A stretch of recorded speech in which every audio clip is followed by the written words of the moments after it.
Well, nagbigay ng pahayag si Kevin Durant patungkol sa Philadelphia 76ers. Sinabi na isa daw ito sa pinakamalakas na kupunan at aabangan next NBA season. Sa interview kay KD nang matanong ito kung isa ba sa mga contender team ngayon ang pili ngayong nandito na si LeBron James at Jaylen Brown. At ito ang naging sagot ng two-time NBA champion na si Kevin Durant, mga idol. You feel like they're contenders? For sure.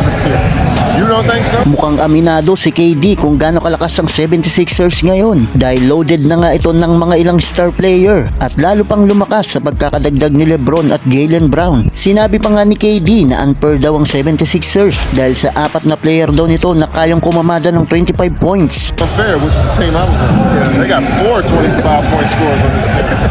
So hell yeah. Ayon pa sa former MVP na si Kevin Durant dahil last time daw tinawag ng karamihan na unfair ang magkaroon ng tatlong 20-point scorer dahil nung panahong lumipat ito ng Warriors nakasama niya si Klay Thompson at Stephen Curry ay masasabi natin na talagang dinumina nila ang liga noon kung saan 2 kampyonato ang nasungkit nila. Parang sinasabi ni KD na mas unfair ang nabuong super team ng Philly kaysa sa Warriors noon na 3 lang ang kayang kumana ng 20 points per game, samantalang ang Philly daw ay may 4 na player na kayang kumana ng 25 points. Eto nga ay sila LeBron, Brown, Maxey at Embiid. Well, sang-ayon ba kayo sa sinabi na ito ni Kevin Durant, mga idol? Mas malakas nga bang nabuo ng Sixers ngayon kaysa sa Warriors noon? Ano sa palagay nyo?